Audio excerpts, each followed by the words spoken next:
Hey guys, welcome to Around the World. I'm Erik, and in this video I'd like to show you around on a small island just off the coast of Curacao called Klein Curacao.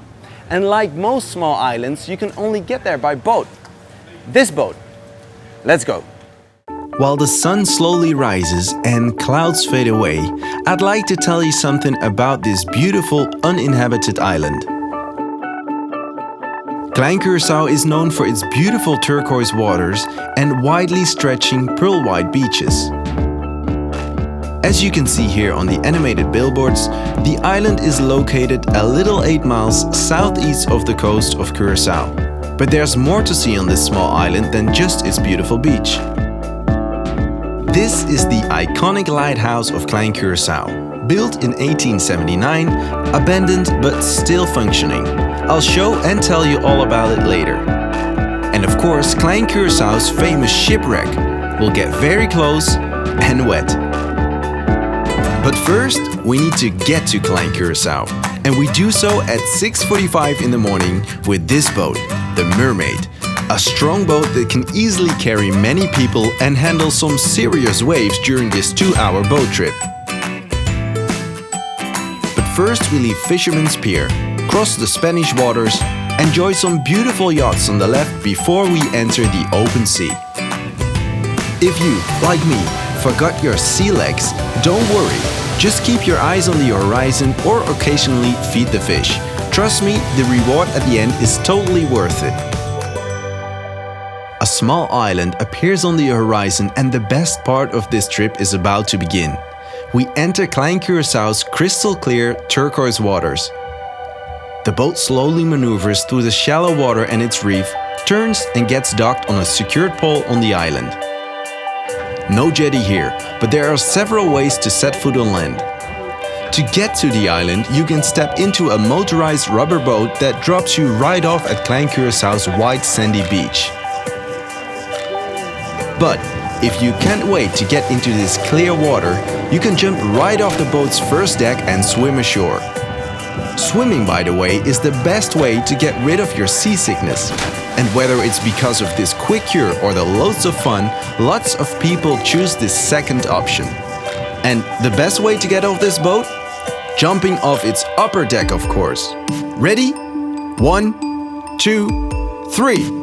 Okay, let's pause here for a second. You see that thing Aline's doing with her nose? That's a very wise thing to do. Of course, I was less smart and had water coming out of my nose for the rest of the day. Haven't caught a cold ever since though. Here we go, our first swim of the day. The water is a refreshing but lovely 80 degrees Fahrenheit, which is 27 degrees Celsius. So nothing to worry about. And look how clear this water is. You can see the ocean floor all around you. I've been in swimming pools with water less clear than this. It's truly amazing, and without a doubt the seasickness, in case you still had some, disappears the second you hit the water. The day at the island couldn't start any better. Welcome to Klein Curacao. Welcome to heaven on earth.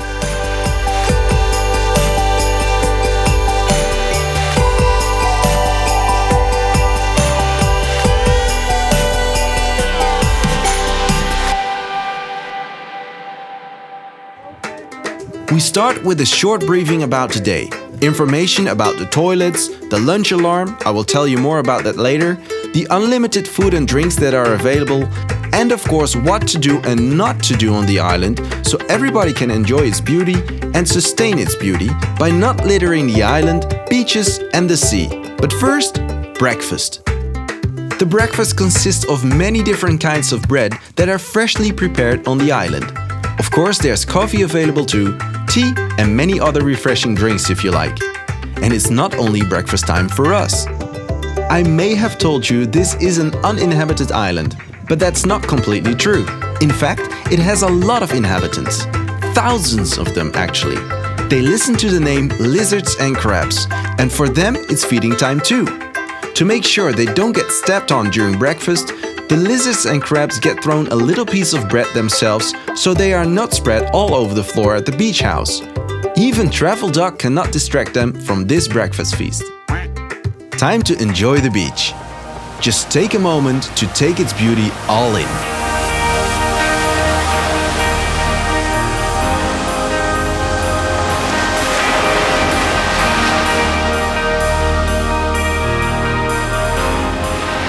Mermaid's Beach House offers many beds and chairs so you can sit down and relax in the shade or sun after breakfast.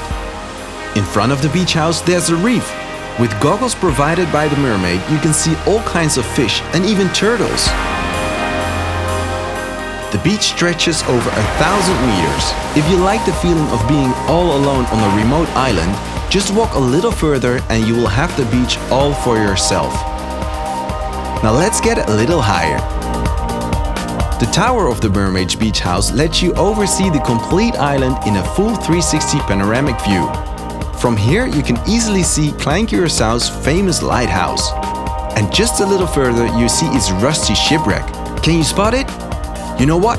Let's head over there.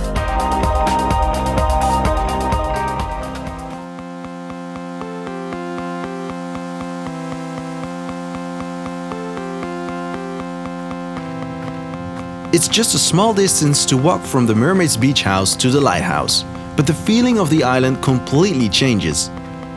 It kind of feels surreal to walk here.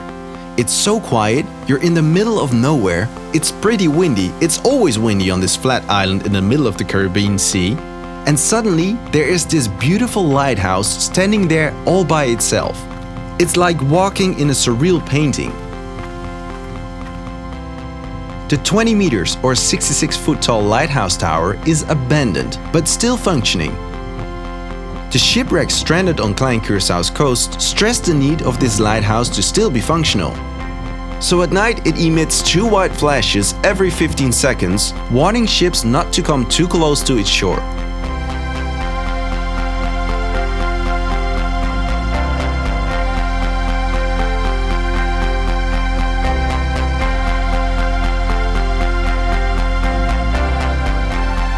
It is possible to enter the lighthouse, so that is exactly what we're going to do now to see what's inside. I really feel like we're entering a movie set, an abandoned building in the middle of nowhere that is too beautiful to break down. Let's enter its right keeper's house first. It looks completely ruined. The walls are covered with scratches of people's names and paint is curling down from it on all sides. But where you'd expect this place to be filthy and smelly, it really smells just like a fresh sea breeze in here. The design of the floor is a little funky though, so you have to be careful where you put your feet.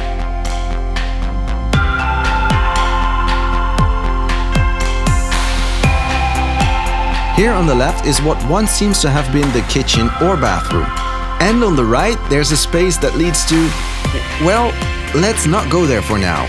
I think something got lost over time. Let's find out what the other side looks like. Again, we first enter something that might have been the kitchen. And when we enter the main room, we still see the funky floor design, but this household must have included some children, because this floor is totally constructed safe now. Let's see if we can climb the tower.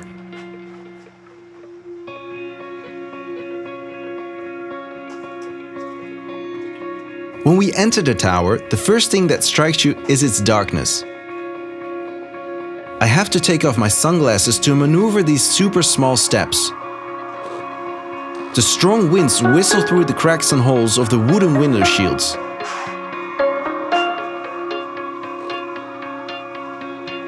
The steps squeak a little, and the higher we go, the narrower this little tower seems to become.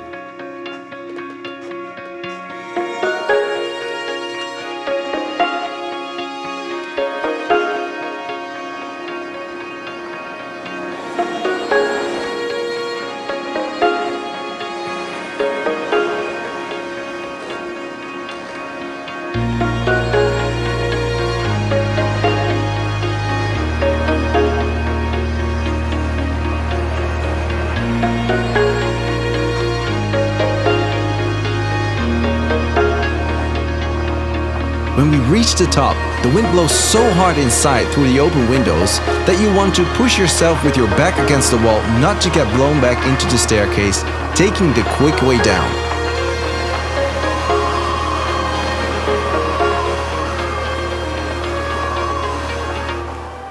But the view is all worth it. Look at this.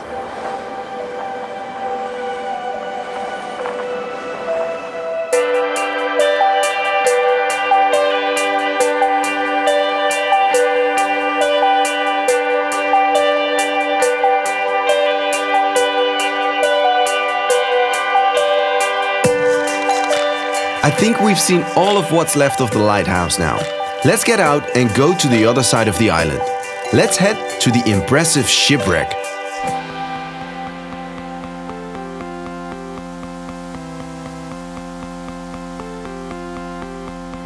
The shipwreck is again in very close walking distance from the Mermaid's Beach House and the lighthouse.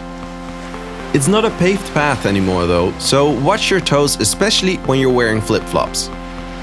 Waves are hitting the rocky shores of this side of the island hard, and with a strong wind you can feel the drops from a far distance already. This ship stranded on Klein Curacao shore in the 1960s. It is, or was, an oil tanker named the Maria Bianca Guidesman. And of course it didn't get here like this. It is slowly demolished by the constant pounding of the waves, and all the pieces that came off of it are either swallowed by the sea or lying scattered on the shore here. It won't take long anymore before the whole ship vanishes.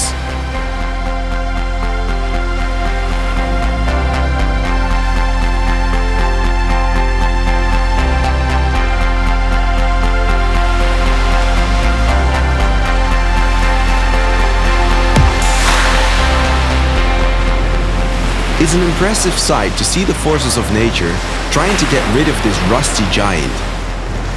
It's not hard to get very close to the ship for a good view. You can almost touch it. Be careful where you stand though.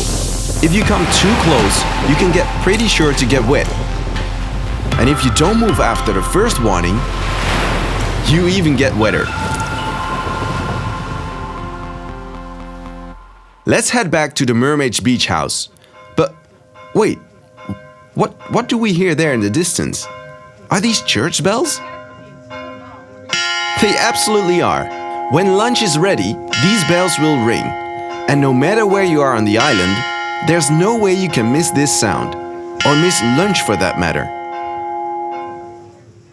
And in case you somehow still did, then there's this final hit on the gong that can almost be heard on Curacao itself.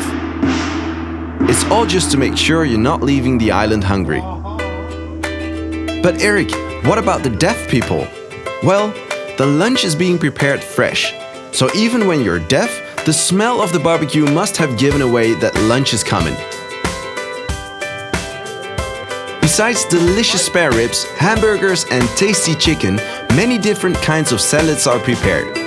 There are plenty vegetables, bread, sauces, and even fresh fruit. You can eat as much as you like. There's more than enough.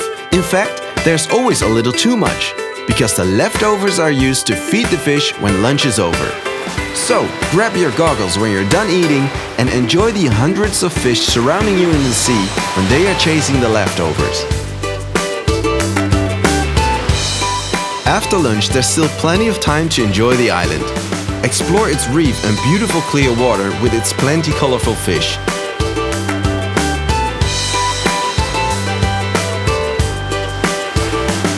Experience the magic of swimming with turtles. Enjoy the sun, the beach, an extra drink, or a slow walk along Klein Curacao's stunning coastline.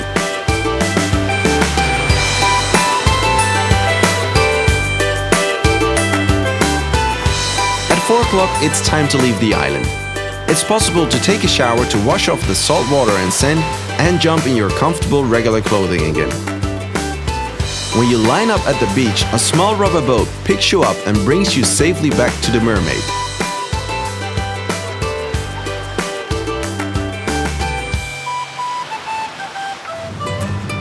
The trip back to Curacao is way more easy.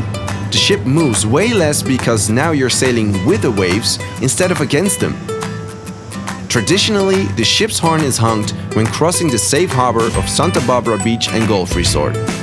Staff and guests of the resort are always on the lookout for this moment to greet you with a friendly welcome back wave.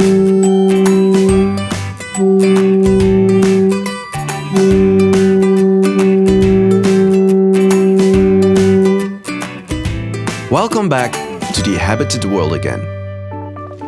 So that's it. I hope you liked the tour. Let me know where you'd like to travel next by leaving a comment below. Don't forget to subscribe for more 360 travel videos. Thanks for watching, and as always, I'll see you around.